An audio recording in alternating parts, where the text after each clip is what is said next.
Hello friends, welcome back to my channel. আজ চলে এসেছি তোমাদের সাথে শেয়ার করতে মজাদার একটা কই মাছের রেসিপি। তো কই মাছের রেসিপিটা বানানোর জন্য আমি এখানে উপকরণগুলো রেডি করে নিয়েছি। আর এদিকে দেখো, আমি কই মাছগুলো আগে থেকে ধুয়ে ভালো করে ভেজে রেখেছি। আর এখানে আমি উপকরণ হিসেবে নিয়েছি আলু, ঝিঙে, সজনে ডাঁটা, টমেটো কুচি, পেঁয়াজ কুচি, কাঁচা লঙ্কা কুচি আর ধনেপাতা কুচি। আর নিয়েছি আদা জিরে বাটা। তো এবার চলো, আমি একটা কড়াই বসিয়ে দিচ্ছি গ্যাসের ওপর। তো কড়াই বসিয়ে দিয়ে আমি এর মধ্যে দিয়ে দিচ্ছি একটু সর্ষের তেল। তেলটা গরম হয়ে আসলেই আমি এর মধ্যে দিয়ে দেবো একটু সাদা জিরে ফোড়ন।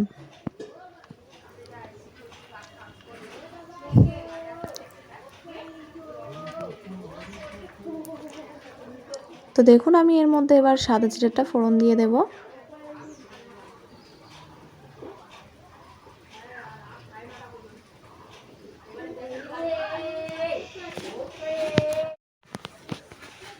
তো আমি এবার সাদা জিরেগুলো ফোড়ন দিয়ে দিলাম।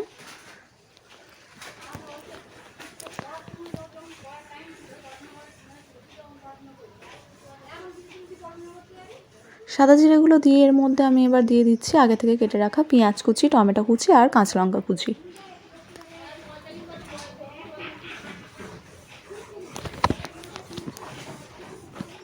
এবার এগুলো আমি একটু ভালো করে নেড়ে লাল লাল করে একটু ভেজে নেব। দেখুন, আমার পেঁয়াজটা ভাজা হয়ে গেছে, টমেটোও প্রায় গলে গেছে। এবার আমি এর মধ্যে দিয়ে দিচ্ছি আলুগুলো।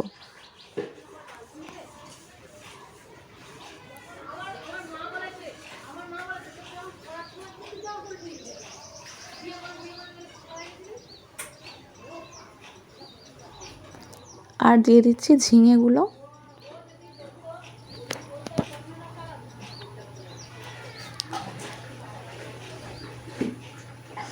এরপরে দিচ্ছি ডাঁটাগুলো।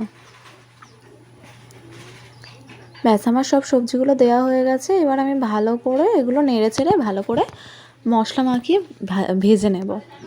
দেখুন, আমার সবজিগুলো ভালো করে ভাজা হয়ে গেছে। এবার এর মধ্যে আমি অ্যাড করে নিচ্ছি লবণ,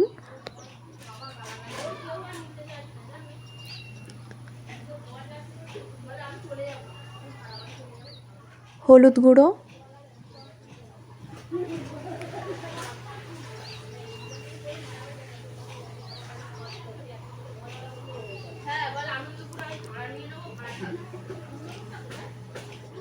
আর লঙ্কার গুঁড়ো।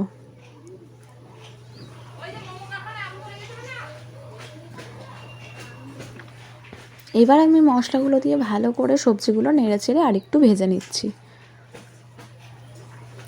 তো দেখুন, আমার সবজিটা এবার কষানো হয়ে এসছে। এবার আমি এর মধ্যে দিয়ে দিচ্ছি আগে থেকে বেটে রাখা আদা জিরে বাটা। তো আদা জিরে বাটা ভালো করে দিয়ে আমি নেড়ে নিয়ে এবার এর মধ্যে দিয়ে দিচ্ছি পরিমাণ মতো জল।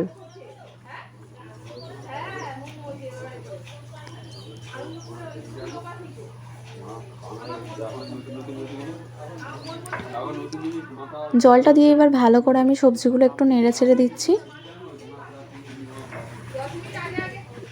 দিয়ে এবারে একটা ঢাকনা চাপা দিয়ে রেখে দিচ্ছি 10 মিনিটের জন্য।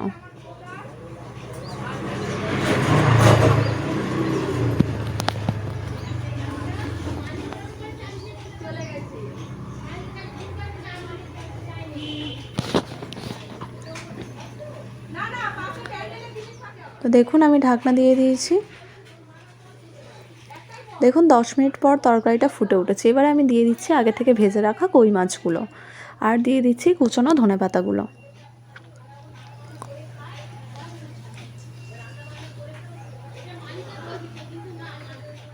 তো মাছ আর ধনেপাতাটা দিয়ে এবারে আমি ফের আবার একটু ঢাকনা চাপা দিয়ে রেখে দেব।